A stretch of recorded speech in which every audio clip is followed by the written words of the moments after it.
Now to the war in Ukraine. The fighting has intensified and there are reports of heavy casualties. This is the fallout of Ukraine's much talked about counter-offensive. It's been on for about 2 weeks now. Kiev claims 8 villages have been liberated from Russian occupation. These are primarily in two directions, the eastern Donetsk region and the southern Zaporizhia. Ukraine says it's slowly but steadily making progress. But Russia seems to have dug its heels in. Moscow says the Ukrainians are suffering heavy casualties as they try to make their way forward. Here's the latest. Today, on the 18th of June, the forces of 128th Assault Brigade and the 2nd Separate Rifle Battalion chased out the Russians. The Russians ran away, leaving equipment and ammunition. Glory to Ukraine.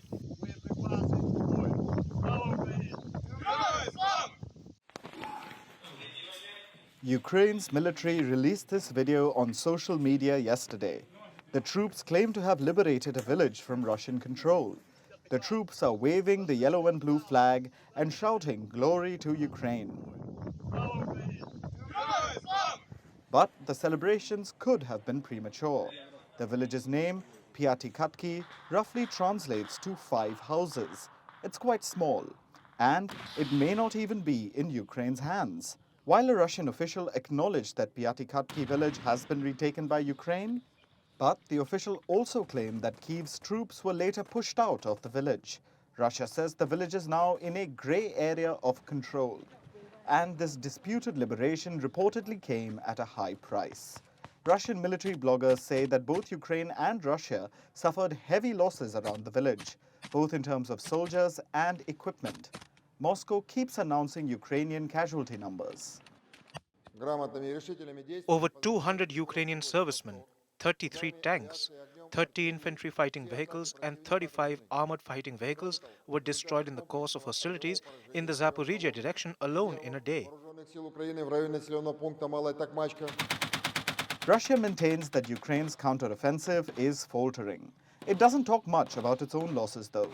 The British Defence Ministry has been monitoring the war. It says both countries are suffering high casualties. It also says that Ukraine's gains have been small. Ukrainian President Volodymyr Zelensky himself acknowledged the difficulties his troops are facing, especially around Zaporizhia.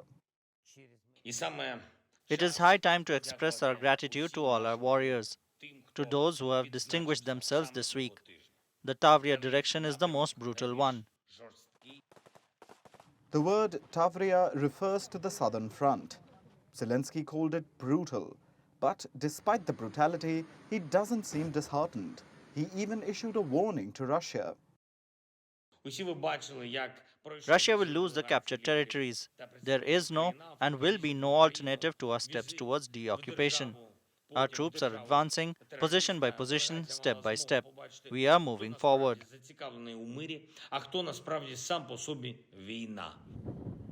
This means the war is about to enter another prolonged, deadly phase. No matter the cost, Zelensky seems determined to go through with the counteroffensive. A lot of people on both sides will end up losing their lives, and there might not be many pieces left to pick up. Despite this, Ukraine is already planning its recovery. It wants a green Marshall Plan to rebuild its economy. This is a reference to the aftermath of World War II. Under the original Marshall Plan, the US transferred billions to Western Europe to help it rebuild. Ukraine wants a new green version of that. Green how? Kyiv plans to rebuild its destroyed industries in a sustainable manner. The focus is on steel. Ukraine says its destroyed steel plants will be rebuilt and powered by renewable energy. As part of this Green Marshall Plan, Kyiv has asked for $40 billion. This request will be debated in London on Wednesday. Ukraine and Britain are co-hosting a 2-day meeting there. But any decision on this will most likely come into effect only after the war is over. And $40 billion is just an initial request. The World Bank estimates that Ukraine's reconstruction will cost $411 billion. So it's a long road ahead for Ukraine. And the first step to rebuilding is the toughest one. The war has to end. Prime Minister Narendra Modi is not a new face in Washington, D.C. He's been here before, but this time the stakes are higher. There is a war in Europe. There is a Cold War in Asia. And for both, the US needs Indian support. So Joe Biden is looking ahead. He wants to write a new chapter in India-US relations. Will India play along? Let me take you back 7 years. It was another June in Washington, D.C. Prime Minister Modi was addressing the US Congress. Something he said then stood out. Listen to this. Today, our relationship has overcome the hesitations of history. Today, our relationship has overcome the hesitations of history, he said. It was a very important statement. India and the US were effectively on the opposing sides during the Cold War. That hangover continued even after 1991. Thus, the hesitation. But in 2016, India declared that those hesitations are over. So this visit is about the next step, about trust and commitment, which is why the Prime Minister is traveling all the way to Washington, which is why Biden has pulled out his biggest red carpet to take this relationship to the next stage. Ask any strategic expert, and this is what they'll tell you. India and the US are natural partners, two vibrant democracies, two diverse societies, and two ambitious polities. Yes, differences exist, but it remains one of the most consequential relationships of our times, which brings us to the visit. Let's start with Prime Minister Modi's schedule. His first stop is not Washington, it's New York. On the 21st of June, he will be at the United Nations headquarters. It's International Yoga Day, so the Prime Minister will lead the celebrations. And the next day is crucial, the business day as we call it. First, there will be a ceremonial welcome at the White House right behind me, followed by the big bilateral talks. After meeting Biden, the Prime Minister will head to the US Congress. He will address American lawmakers for the second time. The first was in 2016. In the evening, he will return to the White House. President Biden and the First Lady will be hosting a state dinner. It's an event made for the cameras. On the 23rd of June, there is more business. The Prime Minister will have lunch with Vice President Kamala Harris and US Secretary of State Antony Blinken. He will also meet top corporate leaders and the Indian diaspora. So that is the schedule. But what is expected from these engagements? We can divide those in three broad parts. First is symbolism. A state visit and a dinner is a very big deal here. It's reserved for special guests. Biden has hosted just 2 state dinners so far as president. One for French President Macron and the second for the South Korean president. You know how you save your best perfume for the best occasion? This is the diplomatic equivalent. The second part is the agenda. Talks are expected to cover a lot of issues like defense, energy, trade, China, and the Indo-Pacific. The Ukraine war, of course, will also be discussed. It is no secret that Biden would love India to toughen its position. Also, the G20. India will be hosting the Leaders Summit in September this year, the G20 Leaders Summit. America's support will be key to getting a joint statement out. Remember, Russia and China will also be there. They're also members of the G20. So consensus will be tough. Both sides will also be looking for more political impetus. You see, there's a limit to what bureaucrats can achieve, or even diplomats. In the end, you need the leadership. You need the Prime Minister and the President to ease things out, to solve the big knots. Biden and Modi will look to do that, to inject more momentum into this relationship. Which brings us to the third part, the deliverables.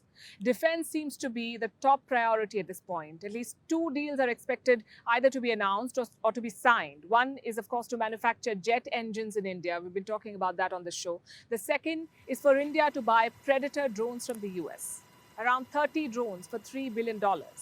And both these deals are significant. The US has historically refused to transfer critical technology to India, and jet engine is one such critical technology. Reports say General Electric will sign a deal with Hindustan Aeronauticals Limited, HAL. We don't know the shape or the form of that deal, but Biden and Modi cannot stop at these. They should push on. Expanding defense manufacturing is good for both sides. The US can diversify its supply chains, and India, of course, gets more investments and jobs, not to mention a new source of weapons other than Russia. Like I said, the hesitancy is over. It's all about building trust and commitment. And defense is a good indicator of that. In 2008, India barely had any defense trade with the Americans. Now it's more than $20 billion. The overall trade, $190 billion, which makes the United States of America India's largest trading partner. So there's a lot in common, a lot going for both sides. There's a lot of potential. But As always, there are challenges as well. Speaking of which, Beijing is hosting a very important visitor as we speak, US Secretary of State Antony Blinken. It was a long overdue trip. The last US Secretary to visit China was Mike Pompeo. That was in 2018, so it's been 5 years. Blinken was supposed to visit in February, but that trip was postponed by the balloon saga. You may remember that story. We reported it. Chinese spy balloons were spotted over American skies. Washington shot down one of them and postponed the trip. Anyway, it's finally happening. Blinken had 3 important meetings in Beijing with President Xi Jinping, with Foreign Minister Qin Gang, and with top diplomat Wang Yi. How did the meetings go? Well, here's what President Xi Jinping said after meeting Antony Blinken. The two sides have also made progress and reached agreement on some specific issues. This is very good. So some progress and some agreement. I guess that was expected. You see, China-US ties have hit rock bottom. So the expectations from this visit were pretty low. Blinken's mission was to keep the lines of communication open to avoid any miscalculations. But for China, the big issue was Taiwan. President Xi told Antony Blinken that relationships should be based on mutual respect and sincerity. A bit rich coming from the expansionist in chief. Either way, the visit seems to have gone by without much fuss. Way better than the shouting contest in Alaska 2 years back. But let's come back to Washington. China will be a key issue when Biden and Modi talk. The US may not say it out loud, but they're locked in a Cold War with Beijing. The White House has a 2-part strategy. One is economic warfare, all the sanctions, the tariffs, the export controls. The idea is to weaken the Chinese economically, to take factories and jobs out of China. The second strategy is military deterrence. We've seen more US activity in the Indo-Pacific. Biden has also deployed more warships and submarines in the region, so the message is quite clear. The Indo-Pacific will not be a Chinese lake. Where does India figure in that plan? New Delhi is key to both these strategies, economic and military. Again, I come back to the question, will Prime Minister Modi agree to what Biden has in mind? Well, unlike the US, India shares a border with China, a long, contested and volatile border. The two armies faced off in the year 2020 in Galwan, and since then there's been a standoff. 38 months and no sign of de-escalation. We've been locked in a standoff with the Chinese for 38 months. Thousands of soldiers have been deployed on either side. Even a small miscalculation can be deadly. And Prime Minister Modi cannot ignore this border issue. He cannot push China beyond a point. The US, on the other hand, faces no such restrictions. They're sitting safe, thousands of miles away. We've seen this contrasting approach in the Quad as well. India has been reluctant to give the Quad a military color. Yes, there are joint exercises, but at its heart, the Quad is non-military.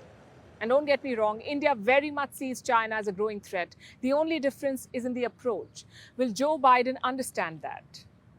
As things stand today, he may not really have a choice. At this stage, Biden cannot afford to antagonize India. So his only option is to play along. Having said that, he will be expecting something positive. In fact, let me walk you through some recent events. South Korea's president visited Washington in the month of April. And then last week, a US nuclear submarine docked in Korea. The Filipino president was also here in the US. He then granted the Americans access to multiple military bases. Last month, Antony Blinken traveled to Papua New Guinea. Biden was supposed to go, but he pulled out at the last moment, so Blinken went. Either way, the Americans got something out of Papua New Guinea. Unimpeded access to bases in Papua New Guinea. Now, do you see the trend here? The US has been busy in the Indo-Pacific. They've gotten what they wanted from these countries, from South Korea, from the Philippines, from Papua New Guinea. So will India be next? Well, Biden is certainly dangling the carrot. We mentioned the jet engines and the drones. That's part of a large US project to pump money and to pump technology into India. But what does America want in return? Probably a second front in the conflict against China. It's purely a self-serving policy. And how should India respond? Well, with some self-service of its own. Challenging China militarily does not make sense at this point. Neither does joining the US camp. Prime Minister Modi has repeatedly emphasized on strategic autonomy. On a multipolar world, he wants to challenge China, but on his own terms. So it's up to Biden to dehyphenate things, to see India as a partner, not a pawn. One thing is clear though, Joe Biden is betting big on this visit.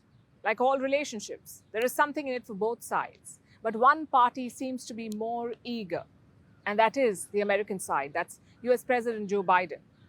Do you remember his campaign promise in 2020? He said America is back. From the looks of it, it's back to square one. Biden's foreign policy record does not look good as of today. He failed to revive the Iran nuclear deal. He failed to stop the Ukraine war. He's also losing allies in West Asia, which makes you wonder, where are the positives? Well, this visit could be one of them. If Biden can cement the India-US relationship, his legacy would be set. Because New Delhi is a big prize, the biggest democracy in the world. A major Indian Ocean power, which is also a nuclear-armed power. A leader of the global south. A historic partner of the Russians. You can't ignore India anymore. It's the 5th largest economy in the world. It offers you supply chain diversity and skilled labor. Joe Biden wants all of that. He knows that India is key to America's eventual showdown with China, whether it's taking away the factories or producing semiconductors or patrolling the Indo-Pacific. So what does the US president do? He lays out the big red carpet. If Biden can get India on board, he can sell it to his voters. He's facing re-election next year. And from the looks of it, he will take on Donald Trump. So it will be a repeat of the 2020 election. Although a lot has changed since then, President Biden has presided over a period of rising cost of living. He's also lost the US House of Representatives. His approval rating is around 40%, which is the lowest of his presidency. And Trump, on the other hand, is in legal trouble. He has been charged in 2 separate cases. So my point is, anything can happen. It's going to be a big contest. Biden may or may not be in the White House next year, so he's pulling out all the stops. There are 2 aspects to this strategy. Number one, the Indian-American pull. It's a huge community in the US, numbering more than 4 million. They're the 2nd largest immigrant voting bloc. And most of them support Prime Minister Modi. You quote the Prime Minister, you get their vote. At least that's the assumption. Donald Trump tried the same. In 2016, he released this campaign video. Abhi ki baar, Trump Sarkar. That was Prime Minister Modi's 2014 election slogan. Trump copied it, and it seems to have helped. Perhaps Biden is expecting similar results this time. The second aspect is strategic. I already mentioned what India brings to the table for the Americans. Yes, the defense deals and the tech transfer is great, but for Joe Biden, that is not the end goal. The end goal for him is political, to recruit India into the American camp. And that would really help him domestically too. Just think back to another American president, Richard Nixon, known for just 2 things. One is the Watergate scandal and his disgraceful exit from the White House. The second is his China policy. Richard Nixon began relations with the communist regime in China. He opened a second front against the Soviet Union. It played a crucial role in the Cold War, perhaps even contributed to the end of the Cold War. Joe Biden is trying to do something similar as president, to use India's popularity and strategic importance to benefit domestically. The question is, will Prime Minister Modi play that game? We ask because it's a dangerous one, especially because it's targeted at one country, China. At the core of India's engagements with the world is the idea of multi-alignment, engaging with different partners, maintaining strategic autonomy, not being boxed in any camp or alliance, and building a multipolar world. India is using its G20 presidency to further this agenda. India is pushing for what you could call a G21, a group that also has the African Union as a member. New Delhi has endorsed Africa's bid for membership. Now remember, the G20, or Group of 20, is an international forum. It has 19 countries and the EU, the European Union. And since the EU is already a part of the G20, another grouping like the African Union won't be unique. But its inclusion would be significant and timely. You see, for years, countries have complained about the G20, calling it a private club with no clear path to membership. Now, the Indian Prime Minister has made an appeal for Africa to make the group more inclusive and representative of the world. Here's a report. The G20, a grouping that describes itself as the primary venue for international economic and financial cooperation. It's an exclusive grouping that makes decisions affecting the world, but it doesn't really allow the world to take part. Since it was conceived in 1999, the group's composition hasn't changed, even though the world has. The G20 has never inducted a new member. It has permanent guests like Spain, ASEAN and the African Union, but so far the G20 hasn't given anyone membership. Now that could change thanks to India.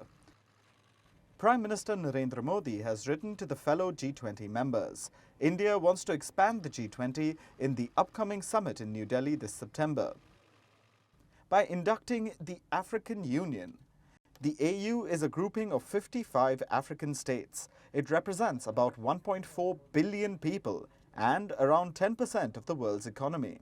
You would think that a grouping of this size would be front and center at any global forum, but that's not the reality. The AU has marginal representation at the G20. Only one AU country is a permanent member of the group, that's South Africa.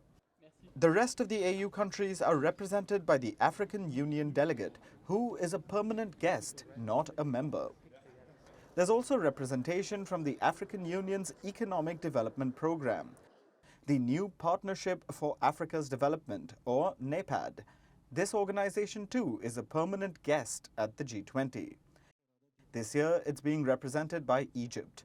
So, to recap, 1.4 billion people and a tenth of the world's economy is represented by one permanent member and two guests. Let's compare this to the European representation. The EU is a member of G20, and there are 5 European countries who are members in their own capacity: Germany, France, Italy, Turkey and the UK. Spain is also a permanent guest to the G20. So, 6 permanent seats and 1 guest represent Europe, a region with half of Africa's population. That does seem ridiculous, and the world has been waking up to this of late. Last year, Indonesia proposed the AU's membership to the G20 ahead of November's summit in Bali. Indonesia was the chair of the G20 last year. During the Bali summit, French President Emmanuel Macron backed the AU. AU membership was endorsed by China and lobbied for by South Africa. But what came of it? Nothing. There was no mention of the AU's membership in the G20 declaration after the Bali summit. So, does that mean that India's endorsement won't move the needle either? We have to wait for the summit to know for sure, but there is one crucial difference. The AU has 2 new powerful allies this time around. There's of course the hosts, India, and then there's also the US. Last December, days after the Bali summit, US President Joe Biden gave his nod to AU membership. And today I'm also calling for the African Union to join the G20 as a permanent member of the G20. Biden said this during a US-Africa summit in Washington. Was Biden's declaration substantial or just sweet nothings? We're likely to find out in September. India has already put its endorsement in writing. Will others follow its lead? We'll keep you updated as this story develops. And now it's time for Vantage Shots, images that tell the story.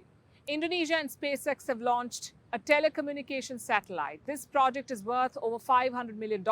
It aims to provide internet access to remote corners of Indonesia.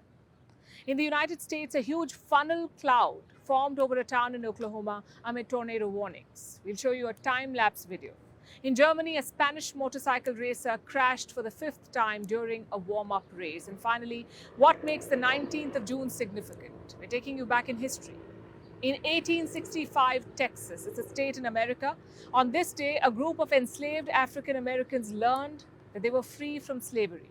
Their president was Abraham Lincoln. Over 2 years back, he had signed a landmark law. It's called the Emancipation Proclamation. It was meant to free all the slaves. This day is also called Juneteenth. It's a federal holiday here in the US. We're leaving you with this. Thank you for watching. We'll see you tomorrow from Washington, D.C.